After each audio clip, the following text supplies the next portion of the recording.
Hi, everybody. Happy Tuesday. I'm Juliet, and I'm so happy to have all of you here today again for another week. We have so much stuff going on this week. I'm super pumped. If you are watching us via LinkedIn, YouTube, you may be new about the band because ADP Liz, maybe you are part of Cherry on Tech job readiness space. We are so excited to have you here. As all the previous event, make sure that every time that you have a question, you put it in the comments.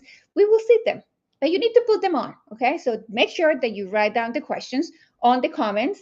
We will see them. Today, as you know, we've been working 6 weeks. We've been having every single guest speaker that I can bring and I love. And this week is putting all those skills that we have been learning during 5, 6 weeks into the interview process. And today I'm super excited because I'm bringing Esther. Esther is going to take us through whole process for developers, and it's going to be really amazing. So Esther, let's have you here. Hello, hello, welcome. Hi, excited to be here. Yes, thank you so much for coming here. I have the pleasure to work around you. And as I mentioned when I invited you for this, I really appreciate the energy and how you appreciate the people who work around you. And it's like, I think you will be a great addition for this topic. So thank you so much for being here. Yeah, well, I'm excited and here to answer any questions, and hopefully, some of what I share today is helpful. Definitely. I think so. So yes, I'm going to put your presentation here and the floor is yours. And again, everybody, make sure that you're tapping the questions because Esther is going to have a lot of interaction going on and we need the questions to make it happen. So type the questions in the comments. The floor is yours. Sweet. Okay, let's just jump right in. So today we're going to go through an overview of kind of what is hiring and like what does it look like to hire, the process, talk a little bit about the interview and some strategies and common pitfalls, and with some Q&A. So who am I? Why do I have any sort of insight when it comes to this? Well, a couple things. I am a parent to two amazing children. So really that's my first and foremost most important job. And then I am also a co-founder and COO of Boosted. I started my career in the not-for-profit space, moved from not-for-profit into a marketing role, more consumer packaged goods, built out popcorn. So built out the popcorn brand, did a lot of stuff in that space. And then I moved into a startup. It's a tech startup called Drop, helped to scale it. So when I joined, there was about 8 people, brought it to about 100. And then I moved over to another company called Ledin, which is a crypto company, did similar. So I joined at 12 and I left at about 100. And one of the things that I realized is I love that 0 to 1. And so met with Tom, who's in this picture here. And together we started Boosted. Interesting facts about myself. Tom didn't think he could run a marathon. So I said, if you do, I will get a tattoo.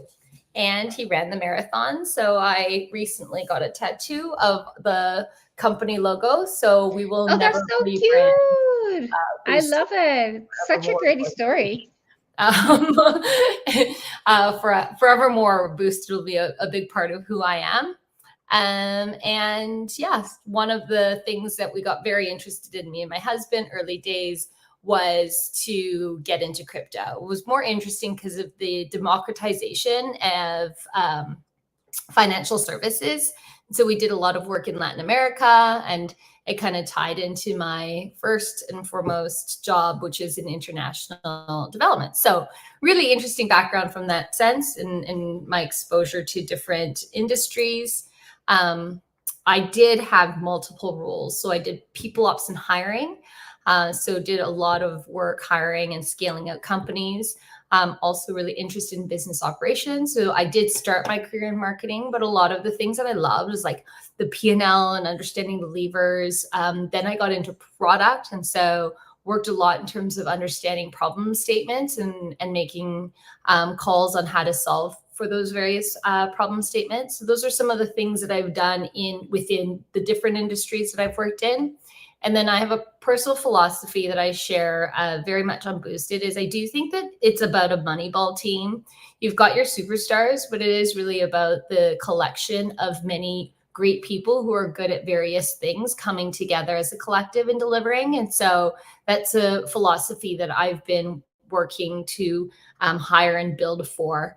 But this touches on understanding the philosophy of the company that you're hiring for. It's like, or you're trying to apply for, just really understanding what is it that they really think about when they are building out their team. Sweet. Okay. So moving forward, wanted to kind of start, make sure that we hit on people's goals. So if you had something, a question that you had, or really a personal goal here, it could just be like, hey, I want you to know who I am. So the next time I apply for a job at Boosted, I want you to know that. That could be a goal for today's session, but just like an honest kind of like, if there's any goals that you have, if you can share it in the chat, I'd love to make sure that we address those. I love that. It's like, yes. Yeah, look at who I am. So, when you see a resume or me applying at Boosted, you know who I am. So, I'm going to share what people think about what are their goals today. I can share some of the cherries or participants in the job Mm-hmm. readiness. A lot of the developers definitely is landing their first role, Mm-hmm. and in that place is how do I translate all my skills and my experience for my previous life, whatever I did before development. I feel like that's a really powerful, as like I will say maybe 90% of the participants on Cherry and Tech, they're switching careers. Maybe another question and maybe some of the goals that they have is, um, how do I show that I have worked with people? Yes, is like what does that mean, and how I can tell in a interview or on my resume. Mm, confidence is this confidence can be in these goals. I feel like a lot of them, uh they feel really confident like when we are in a small group, but it's so different when they go and speak with companies or with HR or like, yeah, interviewing in general. How that bring the confidence, and how do I know that I got what I is needed for this role? I Mm-hmm. don't see anything yet, but we can maybe work for those. And for me, I just want Mm-hmm. to learn so much, because, again, in Cherry and Tech, we have so many different roles. I know that I will be an expert after this, but I feel like I can send them to different spaces to learn more. But I feel like for me to just share a little more with the developers of how this process could be at the end of the day. All right. We will talk a little bit about landing that first role. I have some tips and thoughts around that for sure, and translating your previous experiences. I did a lot of that in my own career. So I went from not for profit into going into marketing and brand. And many doors kind of slam in my face because it's like, oh, you're not for profit. What are you and who are you to want to get into this? And so I did had a lot of informational interviews, talked to a lot of people, so I can share a little bit about that and some of the slides that we have. All right, so let's jump into like what is the process, and then we can talk to some of the transitions into landing that interview and also landing the job. Ooh, Great, I have like, one. I have one. Okay, hold on. Oh, Laura. Okay, here you go. Okay. I would like your insights about the job market for junior and mid-level developers. I'm finding the market to be really tight and open. And the open roles I do see are for seniors developers. Thank you, Laura. mhm. Yes.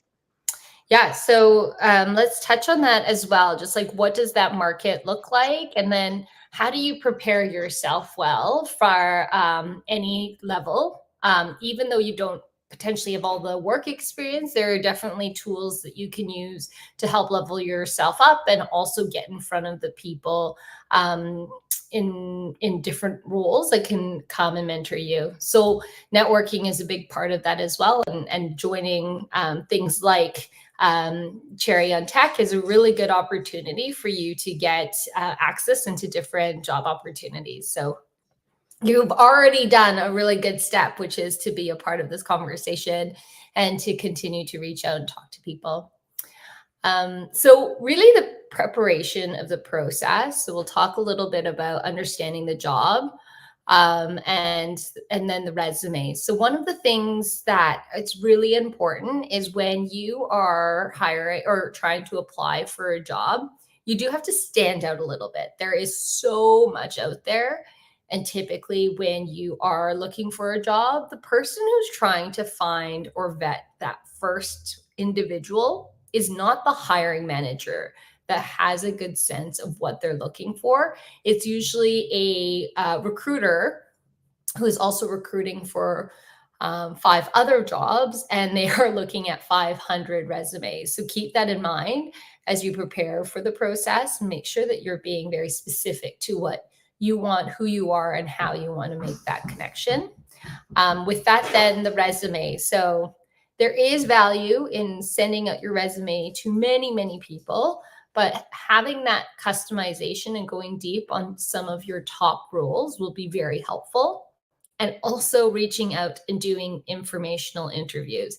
You're going to get the door kind of closed in your face a few times, but reaching out. So one of my opportunities is really just reaching out and talking to my old friend who worked in the crypto space because I was interested, and he was a co-founder, and so I was just more curious, asked him questions. He taught me how to build a mine, so I had a Litecoin mine in my basement, and then it just led to an opportunity where I would go in and run their product org at Ledin. So it wasn't something that was like, oh, like, can you give me a job? But it was more a conversation, a lot of questions, this like intrinsic curiosity to passion to what he was doing that led to a job. And so spending time doing coffees, meeting up with networks is really important. But then that resume goes and clinches it and gets that conversation moving from a network to a interview. Talk a little bit more about the technical interview and the behavioral interview. And then some of that post-interview process is always say thank you and try to be specific. So it's not just like, thank you for your time. It was great. And we'll talk a little bit about the different pitfalls of more generic commentary versus kind of very specific commentary. People in general love to be right and love to talk about themselves. So think about this as like, if I said something, even today, I'm doing this presentation, and if someone said, oh, that was a great presentation, I really liked how you walk through the process. I'm like, oh, that's nice. But if someone said, hey, great presentation, because of XYZ, I changed this and that means so much more to me because it was like an actual conversation or some value that I have imprinted on somebody, right? So equally, think about the things in commentary that you find the most gratifying, and take that and use that as a lens to how you talk back to somebody after the interview process. So the resume, everyone knows the STAR method. If you know the STAR method, I don't know if you can react here. But if you know the I can STAR, see the reactions in the other side. If someone, I know, I share with everybody. I love this one. Yes, I do. yeah. I do. So the STAR method is important just to help people drive the so what, but it is that key piece. The person screening resumes are typically not the hiring managers, so try to make it so easy. So if they say, I want someone with JavaScript experience, then just write JavaScript experience on your resume and put it at the very top, right? And it doesn't mean that you have to be the best or an expert, but as long as you have some understanding of it, make sure that you almost read the qualifications, use it as a checklist, and just copy and paste those qualifications under what you're qualified for, as long as there's some accuracy to it, right? So what you want to do is get in front of them and impress them from like the resume perspective. But this is literally, there's a checklist, and it's like trying to find the match. And they're not reading through that much more. So it's very important for you to make sure that you are checking the boxes that are on your checklist. Um, if there is specific things on their values, like we value ownership, using words like that, owned a project from end to end in school to help develop XYZ. These are words that will then resonate, because typically there's two things that we look for when we're doing hiring or resume screening. We look for the qualifications, and then we have our values, and we look for the words on the resume that align with those values. And so trying to be able to use that as a matching, that's very important. Technical challenges. We typically have the hiring manager go through the actual, not hiring manager, the recruiter go through the resumes and pick out the ones that are interesting for us, and then have that first screening call, making sure that they are a culture fit. Then the next step is a coding challenge.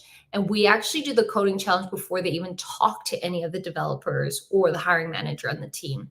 It is because people are extremely busy, and hiring and scaling a company is really, really time consuming. But technically, a lot of them have their full-time jobs. So how do you do that? Well, a screening will help us get to where we need to go, from somebody who's a good culture fit from that first interview to a technical.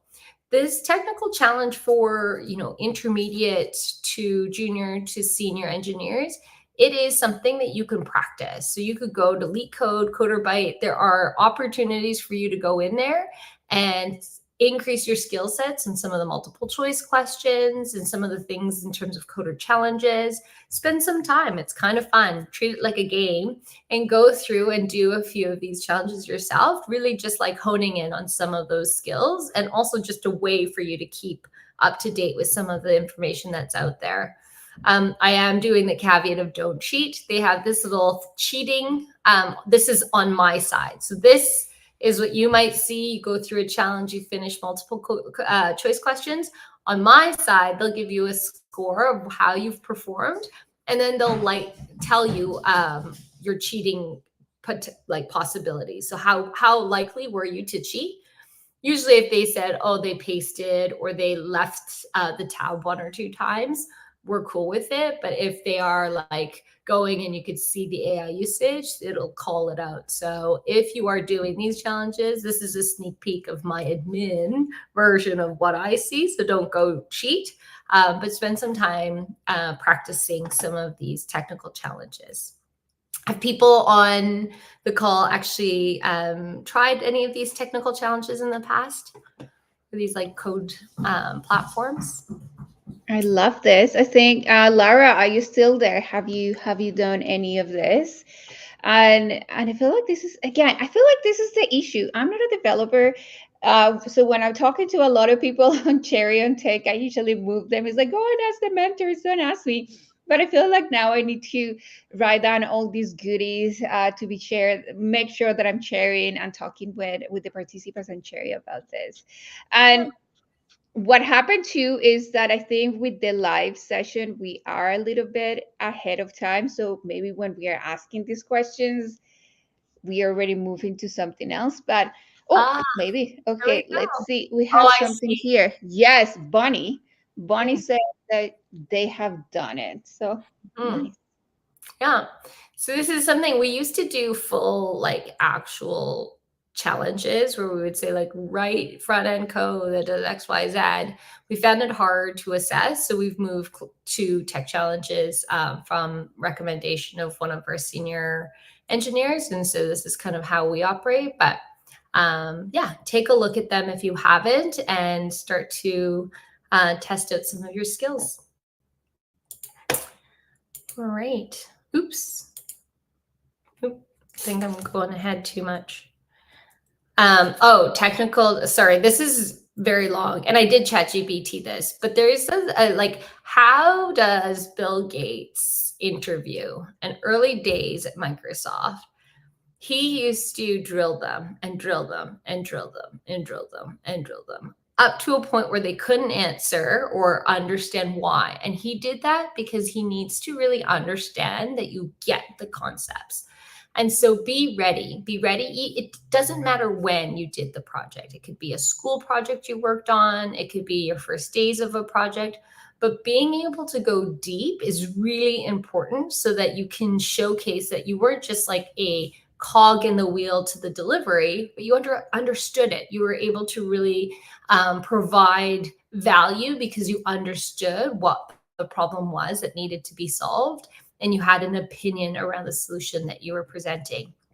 The other thing he would do is provide a very complex problem in front of you and say, hey, describe what you just learned. And he would try to see whether or not they were able to communicate back very complex ideas in very simple ways.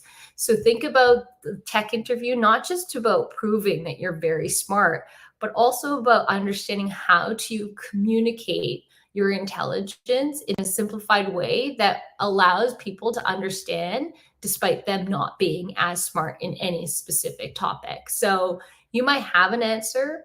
Um, Someone once told me relationship is greater than knowledge or being a know-it-all. There's also like, so I remember my kid, she was growing up and watching Sophia the First, and there was this one song about being a know-it-all and how nobody really loves the know-it-all. And there is truth to that. And I have a tendency, because I like to share knowledge, that I go really strong. But I find when I'm most effective is when I ask questions, when I engage with somebody, when I'm able to talk in language that isn't like, here, I'm going to tell you everything because I'm so smart, which many of the times I'm not. It's really about trying to present the information in a simplified way and drawing people in and bringing people into the conversation. So the best interviews that I've ever had in terms of giving and also myself interviewing has always been those that become dialogues, right? It just becomes a question. So like, I would have done it this way. So you can always like frame that, like, this is what I did and this is how I did.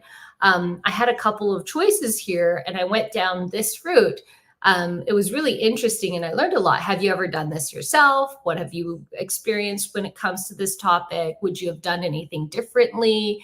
There are moments where you can actually make it a dialogue versus it's one-sided. I'm going to ask you a question, you're going to answer, and I'm going to ask you more questions, just really pushing back and being able to be like, hey, have you ever experienced this before? Or how would you have approached it differently? Or I'm curious to know, right? Like those things are very helpful. Curiosity is always something that's super important for any developer in the interview process. Honestly, I love this because I feel like, uh, I mean, it sounds so simple.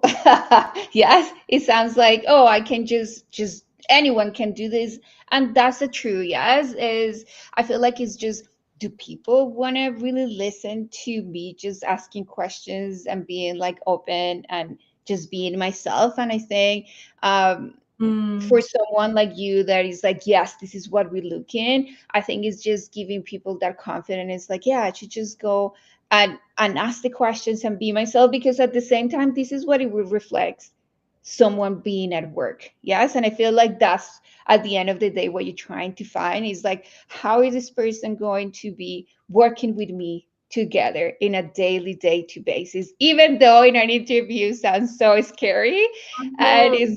I should be more like perfect and plan my answers, but at the end of the day, that's, you just want to see people as they are. Mhm. Yeah, 100%. Think about doing 5 hours of interviews of the same, like, oh, I did this and I did this and look at this. And it's kind of like you kind of want this to be a conversation. You don't want this to be like another um, drone on like the things. You really want them to be able to converse and like get to know them and be personable and relatable.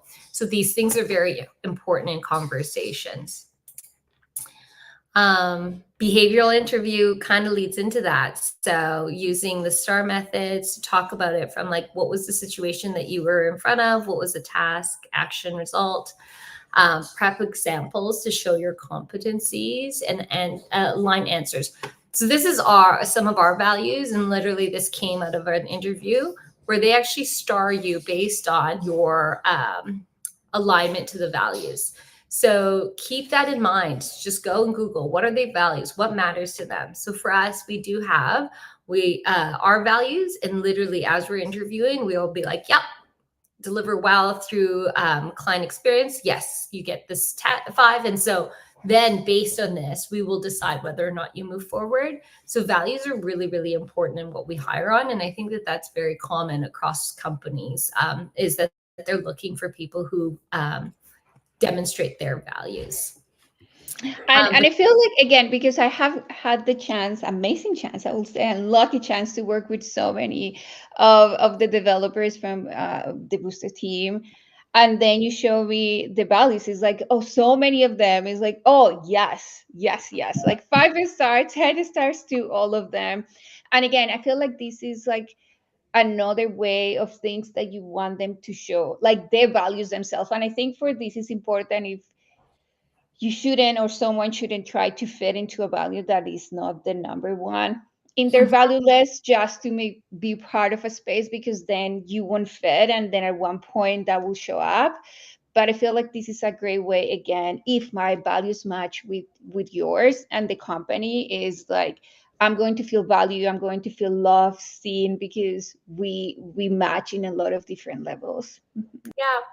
And investments happen. So when we say be experts at our craft, we don't expect them to be experts at everything, right? We talked about the Moneyball team, but we have an open education budget that it's just essentially a Visa card that you can go and use anytime you want to learn anything. And we kind of like leave it open. So we invest in making these things true and reinforce these things when it matters. And so just know that it's not only who you are walking in, but what the company will continue to invest in order for you to move forward. And so you do, again, to your point, want to align yourselves. Because if it's not something that's aligned, and if it's something that feels very like, oh my goodness, this culture feels more aggressive, right? Like if it's like winning at all costs, some cultures are winning at all costs, and that's great because it works for them. But if it doesn't work for you, what you will do is you'll come in and you'll feel the like nature of that competitiveness be toxic in your own life, and that's something you want to avoid. So find those companies that really align with your own values, and then be able to demonstrate that you do align with them in the conversation. And so this is, and I'm not sure if this will work, but let's try it. So common pitfalls. So this is a question, and you can put the answer in the chat here. But when asked, tell me about yourself, how do you answer? Is it 1, 2, or 3? You could just put the number. If you think it's So 1, yeah. it's So tell mine them will be, tell them a list of your experience and education. So that's number one. that's number 1. Two is briefly highlight experience that pertain to the opportunity. And option three will be outline all of the various strengths, weaknesses, and past experience that you have ever had. Is this one of the ones that you trick me and then I don't know what to choose? Okay, let's see. Okay, I'm trying to see where we are in the live compared to where we are here. No, I'm laughing. I'm laughing there. So, for the people who is watching us, when asked, tell me about yourself, how do you answer? So, number one, number two, and number three. We have people online. I see them. Oh, we have one coming in. So, Bunny is saying number three. Well, any other answers? Laura is saying number 2. Mm-hmm. Mm-hmm. So this is a bit of a trick question, but Laura, you are right in that it is number 2. And I have a funny story to share with you on this. I was practicing with my husband once, and he said, or at the time, we were just he was a partner, and he was like, let's prep for interview. Tell me about yourself. So then I started to share, right? Like I did this, and then I did this, and then I looked over at him, and he fell asleep. He was sleeping after he asked me that question. And I was like, hey, dude, come on, we were practicing. You're like, I like, you lost me and I got exhausted. And so you have to remember when you're interviewing here, the individual who's asking these questions have already sat in many other interviews. And so you want to be concise, you want to be punchy, and you want to be relevant. And so when you think about tell me about yourself, try to keep it to 60 to 90 seconds. In my opinion, this is the most important question. It's the first question. And if you're able to nail it, it moves that interview. You already kind of start on a high bar. If you kind of go on and like for 15 minutes, you're sitting there telling them, oh, and then I did this, and then I did this, and here's details of this project. And then most of the time, the people who are sitting on the other side are barely lost and not understanding how it matches with what they're looking for. So keep it concise. Try to do this one. You could practice. You could almost guarantee something like this question will come your way in interviews. And so being concise, talking through your journey and almost like a story, but very specifically only talk about the relevant. They don't care which high school you went to. They don't need to know that there was like this award that you received unless that award is very pertaining to this job. They really want to understand how you got to where you are today in this conversation and how your skill sets help you be a better position for this role than any other candidate. And I So, feel like at this point, you explained it for the resume. If I'm getting to this point, I already know the job description. I know the company. I know exactly what they're looking for. And this is something like you were saying that I can practice with so many people, and I could get the reaction. Is people falling asleep as I'm telling them this, or are they smiling and having a good time with me, looking at my eyes? So I feel like practice and matching those two will be like a great way. Yes. yeah. You can always find me on LinkedIn and ping me. And I'm more than happy to jump on a call with you and practice this one question and see how it goes and refine it and refine it. But this question is very important, and it's one I think that people, at least from the interviews that I have, this is where I either get lost or I lean in, is being able to answer this in that 60 to 90 seconds, being very concise and being very personable, but very relevant to why you are there in that room. And it gives you also a lot longer to talk about other things about the company. If you're sitting there talking for 15 minutes to answer this one question, you're probably going to get one or two other questions, and you've lost kind of your chance to hone in on the types of questions they're actually very interested in asking you. I love this. Yeah, like 15 minutes telling me how amazing I am. And I feel like that's what happened with so many people. And I feel like they want to just bring all the goodness and amazing and how they smart they are, like in one simple question. So I feel like this is like a good takeaway, something simple that absolutely everybody, like, doesn't matter in any role that you're applying for, that Mhm. they can take home. Yeah. Yeah. Next, when asked about your strengths and weaknesses, what should you do? You should be vague. Number one is be vague and say the exact words that are on their value statements. Two, be specific, add details to outline why they are your strengths and weaknesses. Or number three, say a weakness that is really masked as a strength, i.e., I work too hard. So is it one, is it two, or is it three? When asked about the areas of his strength and weaknesses, what you should do. Oh my goodness. I feel like people get so scary here. The weakness, yes. And the strengths. So come on, Bobby and Lara. I know that you are our our participants, even though I see more people live. But what do you choose? One, two, and three when asked about if strengths. Oh, okay. Lara. Lara is helping us here. Ooh, Nice. Lara is say two, and Bobby say two, both of them on the same line. Okay. Mhm. These are both right. So be specific, add details to outline why they're your strengths and weaknesses. Many times I've seen the third one and we can see right through it. So you're not trying to trick us to be like, oh my goodness, I am too persistent in people. You want to make sure that as you frame that weakness, it is done with humility and authenticate, like be your authentic self, but show what you're doing about it. Right. So the example here is I've had challenges of overcooking solutions. I think this is because my current level of experience has me second guessing my approach, right? I'm still junior and I still have that second guessing. I understand this and I spend time trying to distill the solution and really try to push myself to think like, is it really necessary? And I always do a double check with my manager right now so I can hone in on what is and isn't important.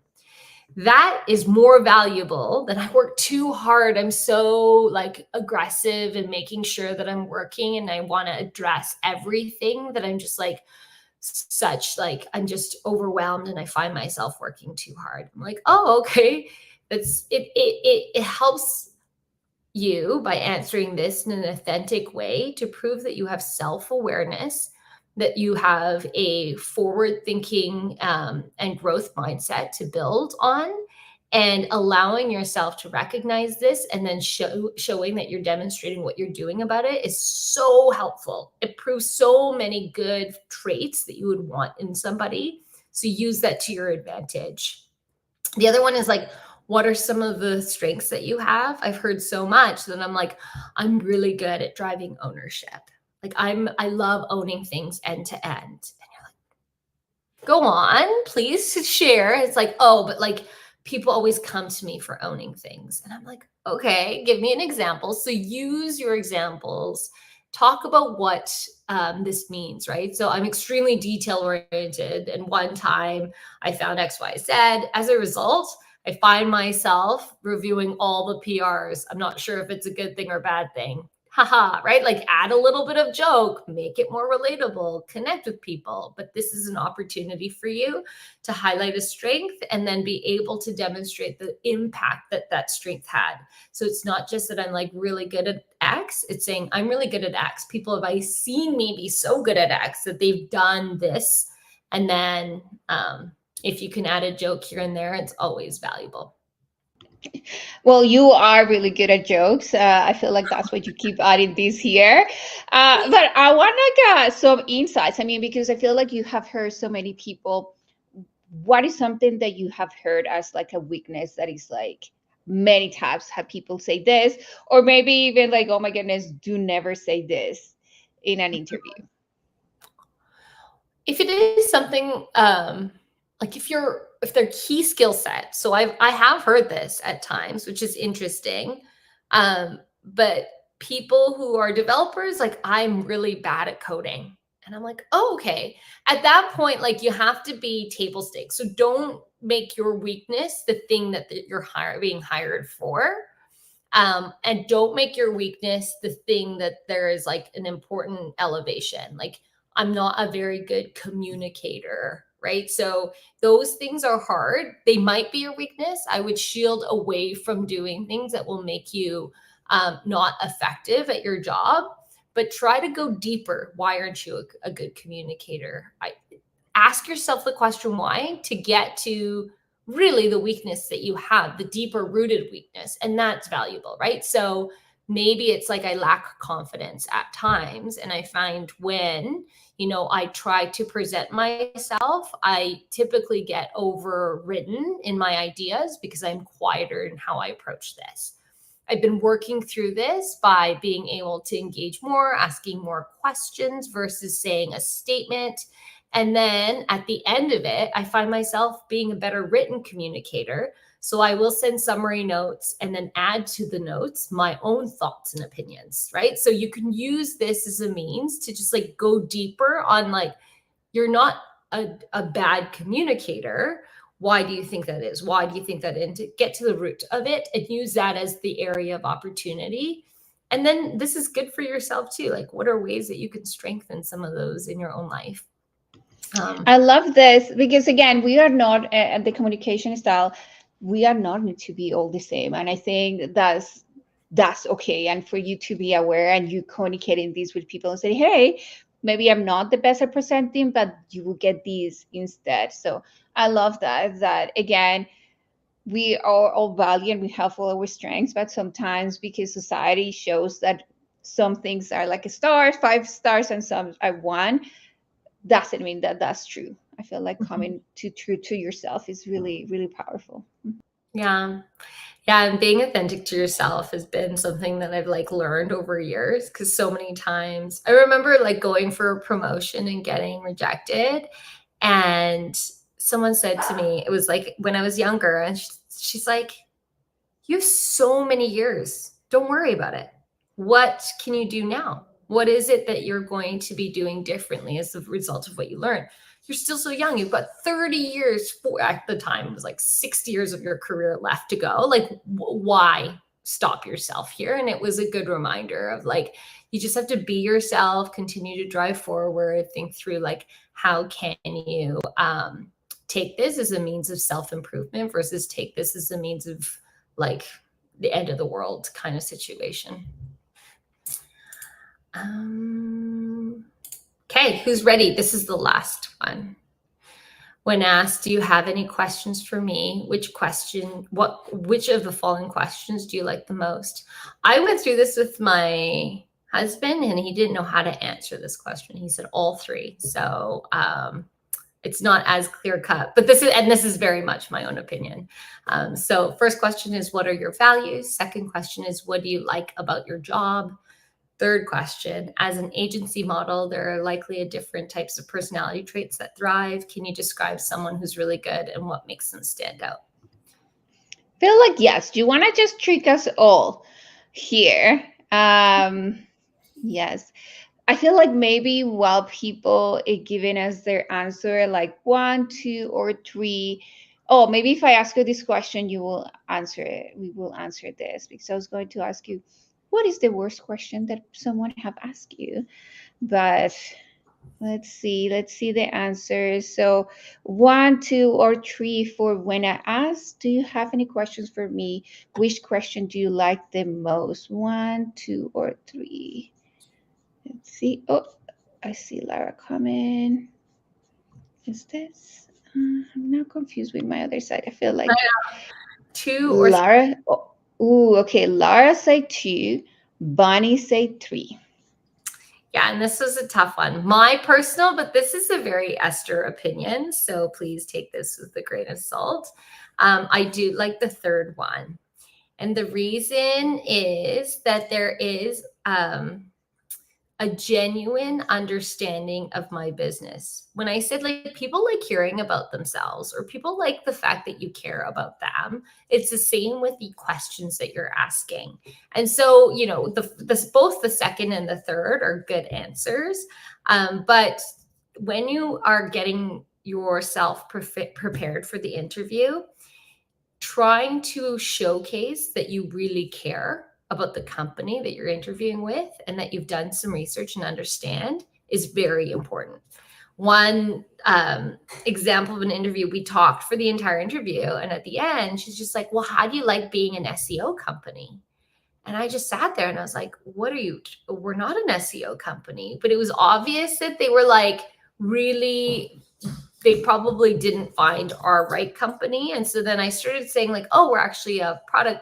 And I'd mentioned it a couple of times through the interview, but they were so like already prepared with the things that they were going to say, despite me explaining that we were not an SEO company at the very beginning of the call. They knew and wrote down this question like SEO company. So that would have been a really good example of what question was one of the worst, is that they didn't listen to any of the conversation that led to, and then they weren't able to quickly understand like, oh, this is a bad question, don't ask that, is this an SEO company, because she obviously is not working in an SEO company.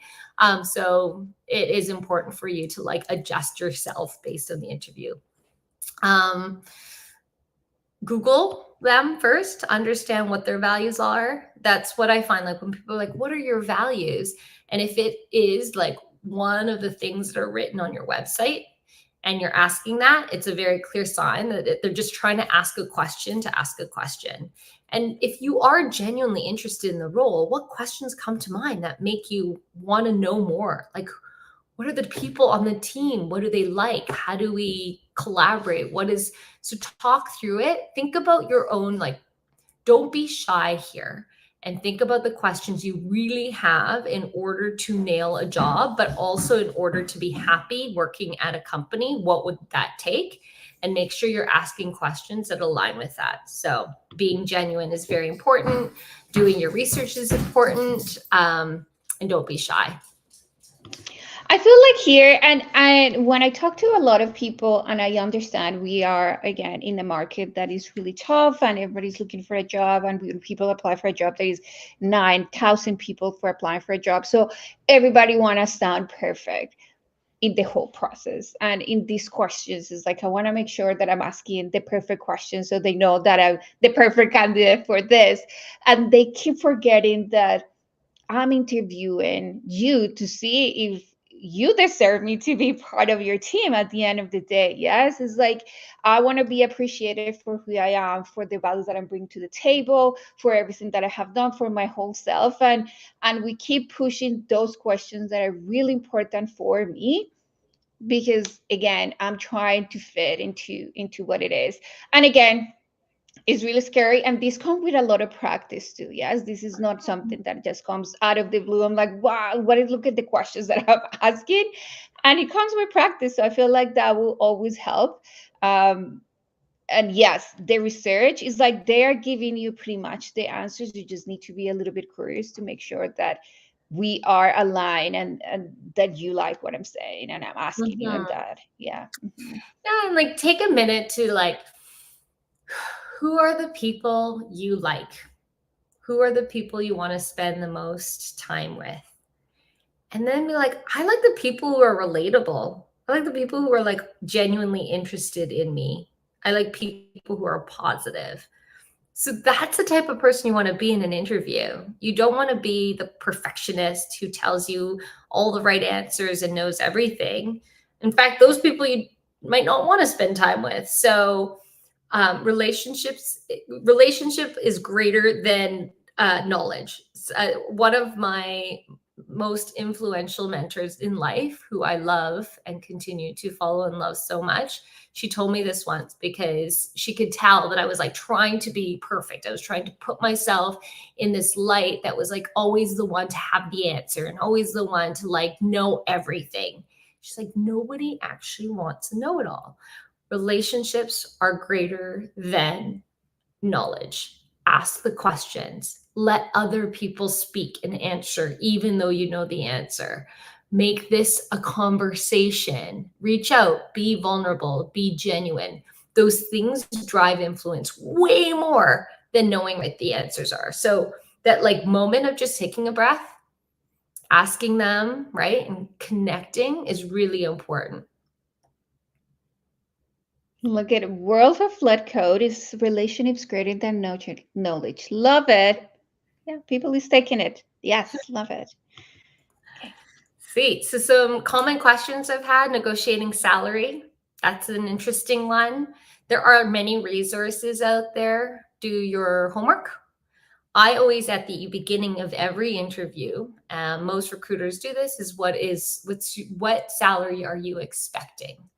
And so it's kind of a like, you're just like chicken and egg then. You're like, I don't want to say a number because I want them to give me a number so then I could either say yes or no to that number.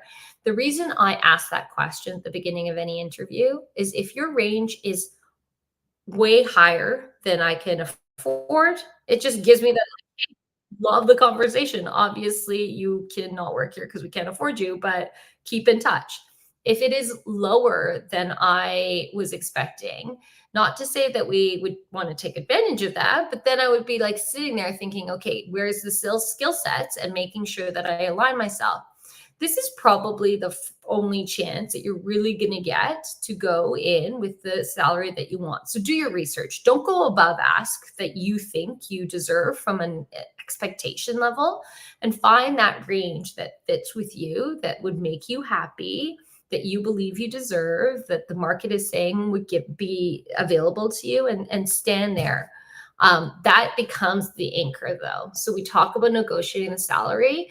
Like, think about this. It's like, okay, if I am a front end or a full stack developer, I know the mid range is 102 to 136.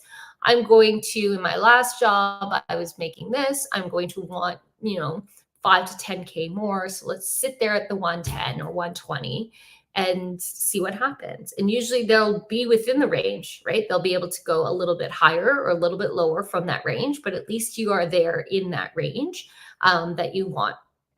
But do your homework. And then at the end of the interview, I will typically hold them to that number. And sometimes we'll go a little bit higher, but I will hold them to that number. So that number that I get in that first interview, and a lot of people are taking off, like they're not expecting to share it, but go and be prepared for it. If they don't ask, then it's fine. But if they do ask, be prepared to say this number so that that anchors you in the negotiation at the end. How do you transition? What are the most transferable skills, and why does that make? What are the most transferable skills, and why does that make you better? So this is when I was in non-for-profit. I was like, how do I get into CPG? I wanted to be a brand marketer. How do you get in? And somebody came to me and said, well, what did you do non-for-profit? I was like, well, influence people to give money. And you're like, whoa, you're the best marketer in the world. You don't even give them a product, you give them a feeling, and yet you're able to persuade them to give you funds and money as a fundraiser. Like, that is an incredible skill. Take what you know, take your experiences and flip it to be like, you are better because you did this. So let's say you were in a career that wasn't necessarily in tech. Find the things that you can switch this around to be like, hey, I've been doing marketing for decades, despite the fact that I don't have potentially that marketing, because I was driving fundraising, right? And ultimately convincing people on an emotional level and being able to have brand affinity based on that was really important in that. So take whatever skill sets that you have, right? Like, if it is problem solving, right? It might not be that you were coding, but you were one of the best problem solvers in your past life that you were able to turn around and be like, as a result, when you think about development, it's really about being able to find the problem. Most people get the problem wrong.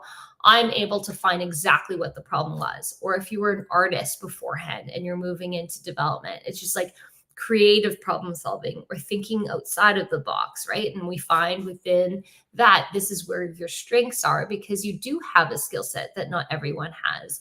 And so find those moments of being able to transfer your existing skill sets and highlighting that in a way that makes you stand out. And these are just like inspiring stories. Like, there are so many people out there in the world that have changed their careers again and again. I think there was like a thing that said it was like Oprah, there was like a list of like Oprah and like a whole bunch of people. They first started their careers when they were 40. So when they turned 40 is when they started their careers and they started to thrive and become successful. And so keep that in mind. It's like, this is a journey. Life is a journey. You're going to get different components of like rejections and also these really great, exciting wins in your career. But it is a journey, and most people don't figure out what they want until they retire, and then they realize that it is not retirement that they wanted, but they wanted to work more. I don't know. I mean, I feel like it happened with a lot of people, but I love that again. Like mentioning, like a lot of people, all the participants in Share and Tech, they are mostly 90% from a different field, and you're switching careers into something new. And most of them, they have years, if not decades, of experience. So is this people that are bringing so much into confident experience, but sometimes coming into new spaces is scary and is like, oh, I don't know much. And I feel like an example that I always put is like, all of us, we are born with a toolbox, yes, and every time that we learn something, we put in a toolbox, yeah. So if you're changing careers and you've been working or you have 34 years, that toolbox, it has so many things. And Yeah. if in my example as a designer, maybe my tool of designer as a designer is little, but if you see everything else inside of it, I have so much. So we keep forgetting about that, and I just show my little tool, my little tool of design. So of course, if that's the only thing that I'm showing, it's little. So at the end of the day, we are humans that have a run of things. It's not just a single thing. So Mhm. confidence is such a big one. Yeah. Yeah. There's a question here. They're paying me less than my previous job. Would negotiating my salary will be an issue? Um, If they're at the stage of salary, it means that they love you. So don't hesitate and ask, right? So it would be like, hey, I really love the job, specifically love talking to you on this topic. And go deep on this, or what you loved about the interview process. I was really hoping to at least exceed what I was making in my previous job. And so, is there an opportunity to think and get more than that, right? So, you should always ask. You will never get an opportunity to set the bar like you are during that first like salary that you're getting. And usually, salary negotiations are much harder after. So, don't hesitate to ask, but just give them an honest opinion on why. I actually make it like, for me, it's always like, what are ways that we can bring you at least in a better salary range than you were before. We always have to be careful with that from a people operations perspective, but it is really intended for you to continue to grow and build on that. Wow, we are getting almost to the end. Oh yes, I think there's some articles that I love, so I'll share the deck, or maybe you can share the deck after. Yes, But these are some definitely. great blogs and things that you can read that I really enjoyed. And Mr. B. So questions. Questions. I love this. Thank you so much. I feel Hmm. like all the questions that I gave you, you have pretty much gone to those, but I want to give the opportunity. We have a couple of minutes to go for people to write them down. So please do. Oh, okay. We have Laura. Did we answer Laura's question? Let me go back here. So we'll like your insight about the job market for junior and mid developers. I'm finding the market to be really tight, and the open roles I do are only or mostly for senior developers. Hmm.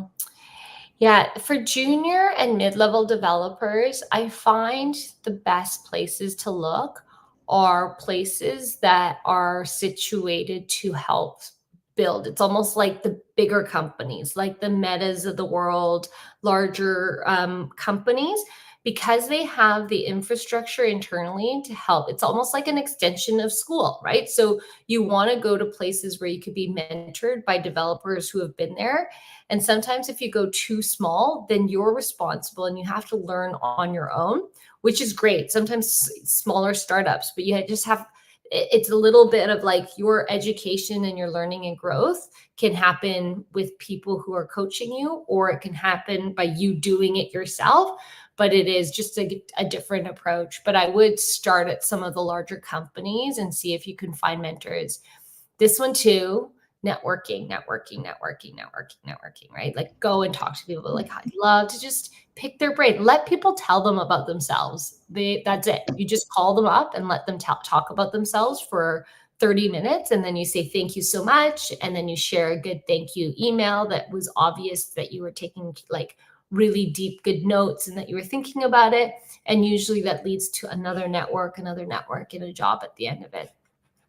I love this. I feel like it's something that you mentioned so much, and we have talked about this in the last 2 week, and it's something that I keep sharing with people as one of the most powerful tools right now is networking. Uh, it comes with a lot of practice. You don't get networking just because you're thinking about it. You just need to practice, but it's going to help you so much in how to Mhm. answer questions, talk about you. People is going to ask you, who are you? Tell me about yourself. So you get to practice this question many times in different spaces. We have one more question World of Lead Code. Thanks. I also want to know, where should I find the job site, or should I go to freelancing, Upwork, etc.?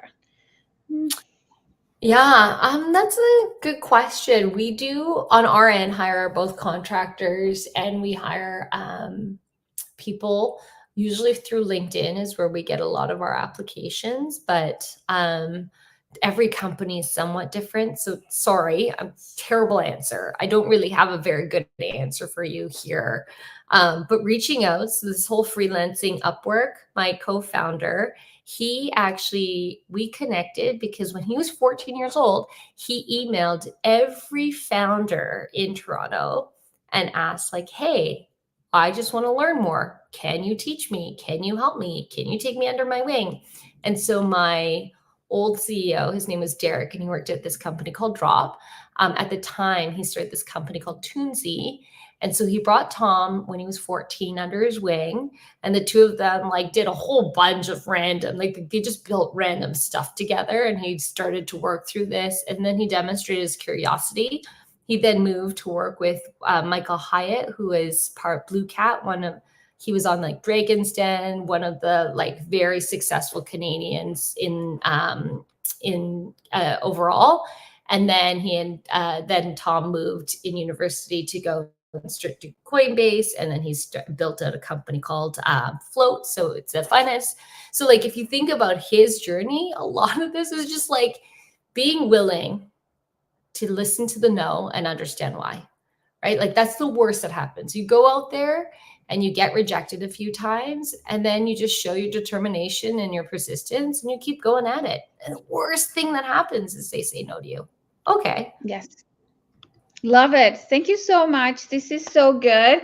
Uh, we ended up using the whole time, so this is perfect. Again, I'm going to put all the information from the presentation here, but Thursday, we are going to have Daniela. She is a consultant for a hiring agency, SALT. So if you want to know more about hiring, where to find the jobs, and Daniela is going to help us. And because it's so stressful to apply for a job, and the job interviews is lengthy on Friday, finishing for the job readiness is going to help us how to feel better about ourselves, how to feel confident. So we're going to finish in a high note for the job readiness. So Esther, thank you so much for Yes, this. thank you Love for it. Love having it. me. I Thank you really so much. appreciated again talking about myself, right? People love it. Love it. Yes, love Thank it. you Thank so you much. so much. Bye, Bye, everybody. Thank you so everybody. much.